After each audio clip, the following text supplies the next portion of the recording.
Uzklausīsim svēto rakstu lasījumu no 1. laiku grāmatas 29. nodaļas. Un Dāvids teica un slavēja to kungu visas sapulces priekšā, un Dāvids sacīja: Slavēts esi tu, kungs, mūsu tēvs, Izraēla Dievs, mūžīgi mūžos, jo tev, ak, kungs, piedara augstība un vara, godība, slava un varenība. It viss, kas ir debesīs un virs zemes, tas pieder tev. Tava ir, ak, kungs, valstība, un tu piecēlies pāri kā galva pār visiem, un bagātība un gods nāk no tevis, un tu esi vadītājs pār visu, un tava rokā ir spēks un vara, un tava roka paaugstina un dara stipru. Un nu tagad mēs esam tie, kas tev pateicamies, un tie, kas slavējam tavu godības vārdu. Jo kas es esmu un kas ir mana tauta, ka mēs paši labprātīgi spētu dot tādu ziedojumu. Bet viss ir no tevis, un no tavas rokas mēs tev dodam, jo mēs esam svešinieki un piedzīvotāji tavā priekšā, ka viss mūsu tēvi un mūsu dienās virs zemes ir kā ēna, un tur nav cerības. Kungs, mūsu Dievs, viss šī bagātība, ko esam sakrājuši, lai tev uzceltu namu tavam svētajam vārdam, ir nākusi no tavas rokas, un tevi tas atkal tiek dots. Bet es zinu, mans Dievs, ka tu pārbaudi sirdis, un ka tevi labi patīk tiem, kas ir atklāti. Un pēc savas atklātās sirds prāta es visu šo labprātīgi devis. Un es redzu arī tavu tautu, kas ir šeit un kas tev ziedo ar prieku un no laba prāta. Ak, kungs, mūsu tēva Abrahama, Īzaka un Izraēla Dievs, pasargi uz mūžīgiem laikiem tādu prātu un sirdi savai tautai un vadi viņu sirdis pie sevis. Un dod manam dēlam Salamanam nedalītu sirdi, ka viņš turās tavās pavēlēs, tavas liecības un tavus likumus, un tos darītu un uzceltu šo namu, ka es esmu to noteicis. Un Dāvids sacīja visai sapulcei: Teiciet to kungu, savu Dievu, un visa sapulce teica: Svēts esam to kungu, savu tēvu Dievu, un viņi noliecās un metās uz savu vaiga pie zemes, tā kunga un ķēniņa priekšā. Āmen.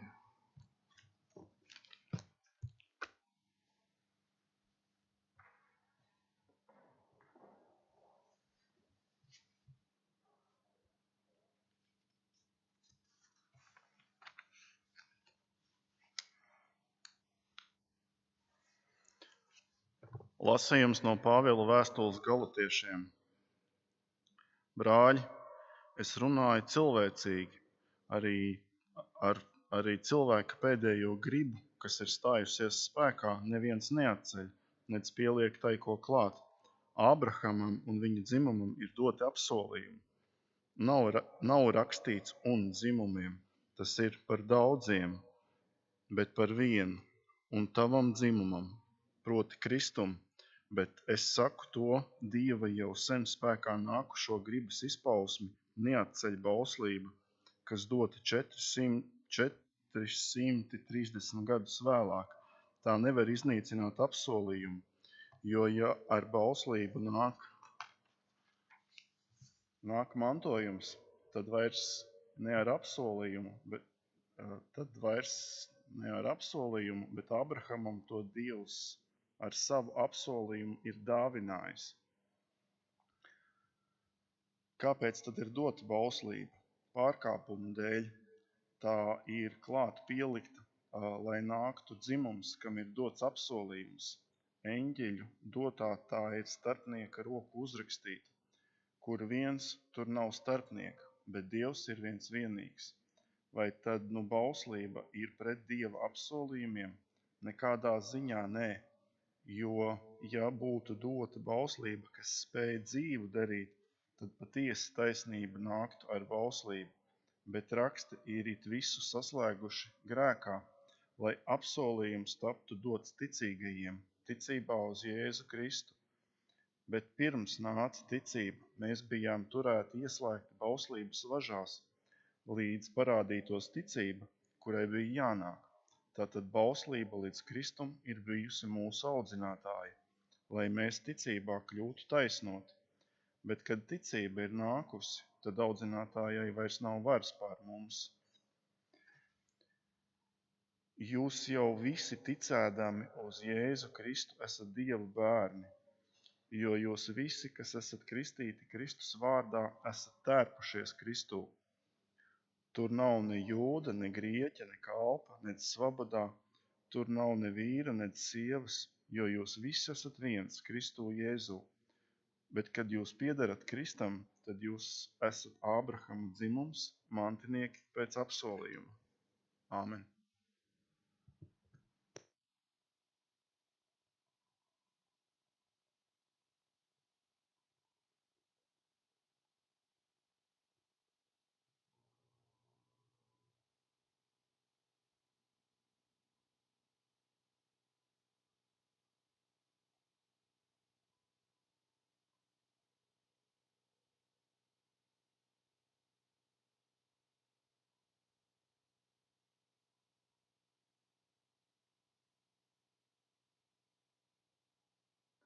Žēlastība un miers jums no Dieva mūsu Tēva un no mūsu Kunga Jēzus Kristus.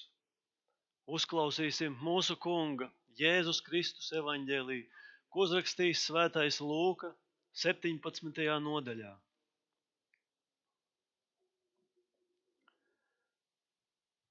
Un notika ceļā uz Jeruzālemi. Viņš gāja vidū caur Samariju un Galileju un iegriezās kādā ciemā. Te viņam pretim nāca 10 spitālīgi vīri. Tie apstājās no tālienes un paceltā balsī sauca: Jēzu, meistar, apžēlojies par mums! Un viņš tos ieraudzījis, tiem sacīja: Ejiet, rādājieties priesteriem! Un notika, ka tie aizejot ceļā kļuva veseli. Tad viens no tiem, redzēdams, ka viņš kļuvis vesels, griezās atpakaļ un skaļā balsī Dievu slavēja. Nometās uz savu vaiga pie viņa kājām un pateicās viņam. Un tas bija samārietis. Tad Jēzus griezās pie tā un sacīja: Vai visi 10 nav kļuvuši veseli? Kur tad tie 9? Vai tad cits neviens nav atradies, ka būtu griezies atpakaļ un Dievam godu devis, kā vien šis citautietis? Un viņš tam sacīja: Celies un ej, tava ticība tevi ir izglābusi. Āmen. Kungs Dievs, Kungs Svētais Gars, nāc un atdari mums Tava vārda patiesību, jo vienīgi Tavs vārds ir mūžīga patiesība. Āmen.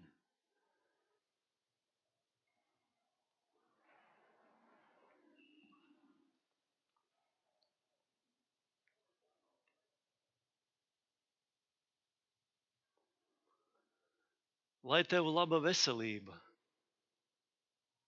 Šis ir ļoti izplatīts vēlējums, ko cilvēki viens otram vēl dzimšanas dienās, vārda dienās, arī jaungada apsveikumos, vai vēl arī jaunības gados, kad dzīve sit augstu vilni, tad skan saucieni: galvenais veselība, pārējo mēs nopirksim. Un būtībā tas nozīmē, ka cilvēka dzīve balstās uz veselību. Cilvēkam ir svarīga veselība. Ja cilvēks ir vesels, viņš var strādāt, mācīties, pelnīt, audzināt bērnus un baudīt dzīvi. Ja veselības nav, tad nauda, ērtības, bagātība un visas citas lietas zaudē savu vērtību, jo tās nevar kompensēt slimības un ciešanas. Cilvēki vienmēr dzenas pēc mantas, un ja nekas nesanāk, jeb kaut kas nesanāk, ja tas nepiepildās, un ja tam ir kādi šķēršļi, piemēram, veselības problēmas, tad rodas izmisums, tad pamats zūd zem kājām. Bet ticīgu cilvēku mērķis nav materiālas lietas. Ne mūsu turība, ne arī veselība ir mūsu ziņā. Mēs paļaujamies Jēzus pamudinājumiem un apsolījumam. Dziedieties vispirms pēc Dieva valstības un viņa taisnības. Tad jums viss pārējais tiks dots.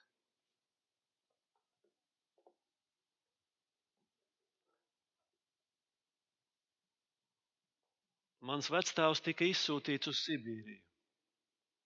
Tur strādājot īpaši smagus darbus un slikto laiku un apstākļu dēļ, saslima ar plaušu karstu tuberkulozi. Pēc 10 gadiem atgriežoties mājās, viņu sagaidīja 3 bērni un sieva.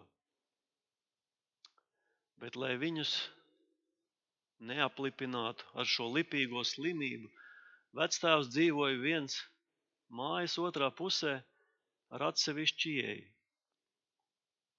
Sievu un savus bērnus viņš redzēja tikai pa gabalu. Bērni jautāja savai mammai, kas tas ir par onkuli, kurš dzīvo mājas otrā pusē.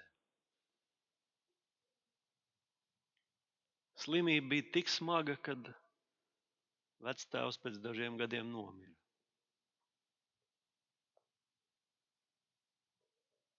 Par smagu slimību tiek stāstīts arī mums šīs dienas evaņģēlijā. Jēzus dodās ceļā uz Jeruzalemi un pa ceļam kādā ciematā satiekas ar 10 spitālīgiem vīriem, kurus mocīja ne tikai fiziskas ciešanas, nieze, sāpīga vai strutaina āda, tam klāt pievienojās neciešama smaka, nepatīkams izskats, ko viņi nevarēja noslēpt. Šādi slimnieki bija izslēgti no sabiedrības, tiem bija jābūt un jāatrodās izolācijā, jādzīvo ārpus pilsētas, ciema, apdzīvotas vietas.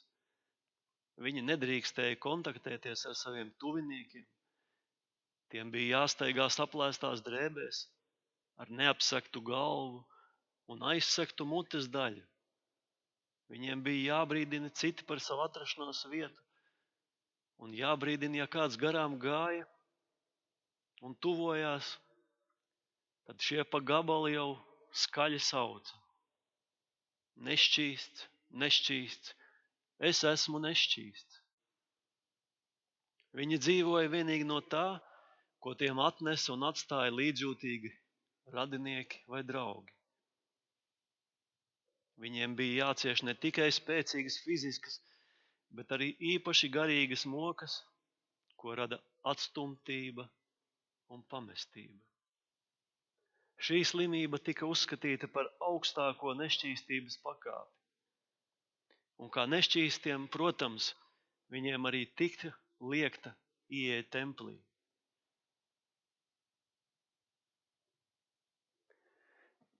Kāda nožēlojama eksistence. Viņi bija riebumā pret sevi, viņiem praktiski nebija nekādu izredzu uz atveseļošanos. Un viņi uzskatīja sevi par Dieva nosodītiem un atraidītiem. Un būt spitālīgam nozīmēja būt dzīvam mironim. Tā šie 10 slimie bija kopā, un kaut kādā veidā bija arī izdevies izdzīvot.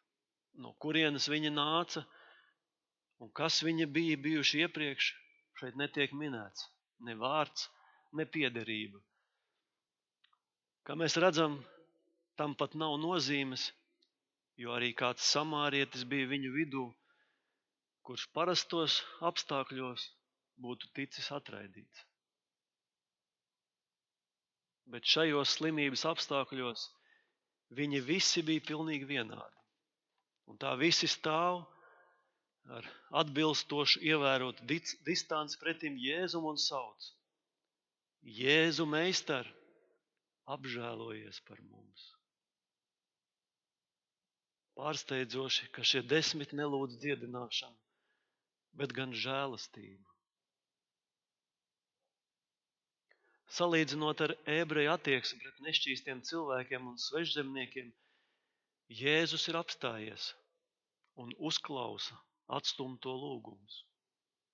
Dievs pieņem katru cilvēku neatkarīgi no viņa situācijas un stāvokļa. Un arī katram Dievs palīdzību sniedz atšķirīgi. Tā arī šoreiz rīcība ir savādāka, salīdzinot ar citiem dziedināšanas aprakstiem evaņģēlijos. Šoreiz Jēzus nepieskārās spitālīgiem, nelūdz par viņiem un pat nepaziņo par viņu dziedināšanu. Tā vietā viņš liekas vienkārši, liek viņiem iet uz templi un parādīties priesteriem.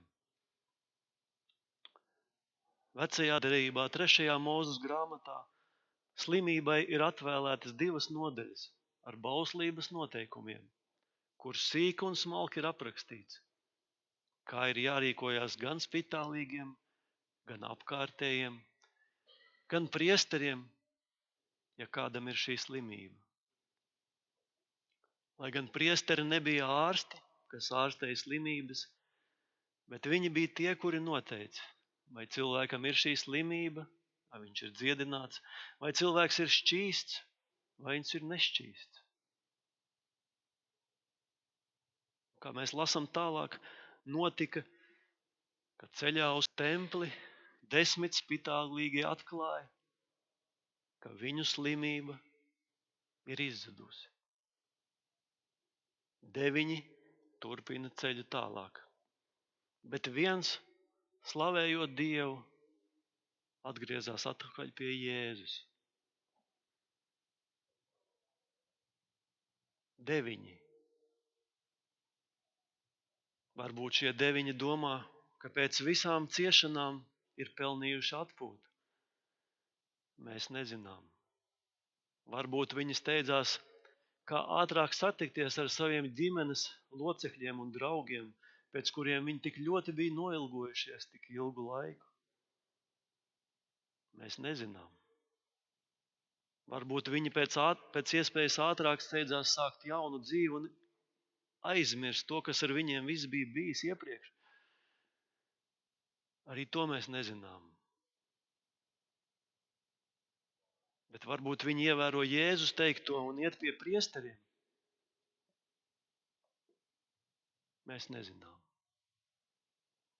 Bet tas viens, kurš slavējot Dievu atgriežas atpakaļ, saprot, ka šis Jēzus ir svarīgāks par priesteriem Jeruzalemē ar viņu certifikāciju. Viņš nāca atpakaļ, nomazdamies uz sava vaiga pie Jēzus kājām pateicībā. Bet Jēzus sacītais skan kā izbrīna. Kur tad tie pārējie? Vai tad tie nekļuva veseli? Arī mūsos tas rada lielu izbrīnu. Kā tad tā? Viņi taču sākumā griezās pie Jēzus pēc palīdzības. Tad seko viņa norādījumam, ko viņš liek. Tad viņi kļūst veseli un tad ignorē to, kas ar viņiem notika. Mēs paši bieži savā starpā lietojam šo piemēru un šos vārdus kā izteicienu. Kur tad palika tie 9?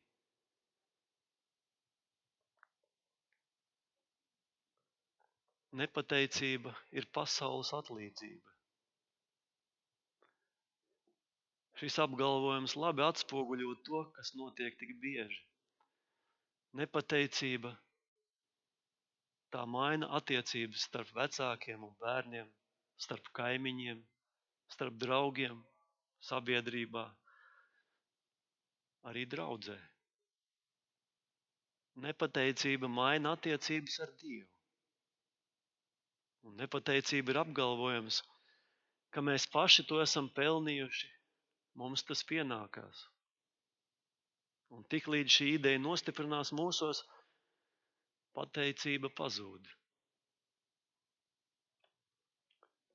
Jēzus nosauc samārieti par svešinieku un piebilst, ka viņš ir vienīgais, kas atgriežas, slavē un pateicās. Jēzus vēstījums ir atklāts un aktuāls visai pasaulē. To apliecina šis stāsts par pateicīgo samārieti. Neskatoties uz visu vēsturisko attālumu, neskatoties uz atšķirīgo slimības dziedināšanas pieredzi, toreiz un tagad, Jēzus vārdu un darbu būtība paliek nemainīga. Mēs to redzam arī pateicības un nepateicības kontekstā. Pateicība ir kaut kas neticams, gan toreiz, gan tagad. To cilvēku procentuālā daļa, kas atzīst Dieva svētības un pateicas viņam, ir tieši tāda pati kā Jēzus laikā. Lielākā daļa cilvēku nepateicas Dievam par svētībām, ko viņi saņem. Ja mēs esam pateicīgi, tas ir tāpēc, ka mēs patiesi novērtējam to, kas mums ir un ko mēs saņemam. Kad mēs esam pateicīgi, mēs nepadodamies skaudībai un aizvainojumam. Pateicība mums ļauj novērtēt savus tuvākos un Dievu. Kad mēs esam pateicīgi, mēs saprotam, ka visu, kas mums ir, kas mēs esam saņēmuši no Dieva. Tāpēc arī apustulis Pāvils mums mudina: par visu esiet pateicīgi Dievam, jo tāda ir Dieva griba Jēzu Kristu attiecībā uz mums. Jēzus nobeigumā samārietim saka: celies un dodies tālāk, norādot uz to, ka viņa ticība ir palīdzējusi viņam redzēt, kas viņu ir dziedinājis. Mēs redzam ļoti svarīgu mācību. Kad mēs rīkojamies ticībā, mēs esam pateicīgi. Jēzus pēdējie vārdi ir īpaši svarīgi. Tava ticība tevi ir izglābusi. Ticība ne tikai spēlēja lomu viņa slimības izārstēšanā, tā paveic kaut ko daudz, daudz vairāk. Tā samārieta atgrieza pie Jēzus. Tā neatstāja viņu tikai priecīgu par dziedināšanu no spitālības šajā dzīvē, bet ticība atgrieza viņu pie tā, kurš varēja daudz dot viņam mūžīgo dzīvību.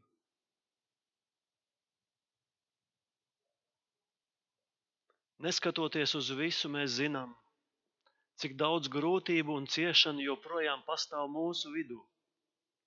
Un pat tad, ja par kādu labi rūpējās, daudzi joprojām tāpat jūtas atstumti, jūtas vientuļi, bezpalīdzīgi, un kādi jūtas arī Dieva pamesti. Šajā vietā labi būtu lietot senu ebreju teicienu: lai cik tumšu gobelēnu Dievs mums austu, vienmēr tajā ir kāds žēlastības pavediens. Bet ik viens, kurš pēc slimības, dzīves krīzes, vientulības pārvarēšanas atgriežas pie Dieva, lai slavētu un pateiktos Viņam par dziedināšanu, mierinājumu un spēku, un ar savu dzīvi pievēršas Jēzum, ir apsolīts, ka pati cilvēces slimība viņā ir dziedināta, un ka Jēzus Kristus uz viņu raudzīsies mīlestībā un visu laiku beigās viņu uzrunās sacīdams: Celies, ej, tava pateicība tavā ticībā tev ir palīdzējusi. Ieej priecīgi Dieva valstībā. Nāc, tava dvēsele ir dziedināta un atpestīta. Tavas brūces un sāpes ir beigušās. Tagad Dieva mūžīgajā valstībā tavas asaras ir noslaucītas. Nāc, mans mīļais bērns, viss ir piedots. Tava vaina ir izdzēsta. Tagad tu atradīsi visu, pēc kā tik ļoti tu ilgojies. Nāc, tagad tu tiksi mierināts un piepildīts. Kurš gan nesadzird, ka šie vārdi ir tik brīnišķīgs dzīves piepildījums un ir vairāk nekā miesas dziedināšana un ir vairāk nekā šīs zemes dzīve. Lai Dievs mums dod visiem iespēju dzirdēt šos brīnišķīgos Jēzus vārdus un arī palikt tajos. Lai Dievs mūs svētī uz to un dod mums pateicīgas sirdis, ka nevis veseli esam, bet mēs esam glābti. Āmen.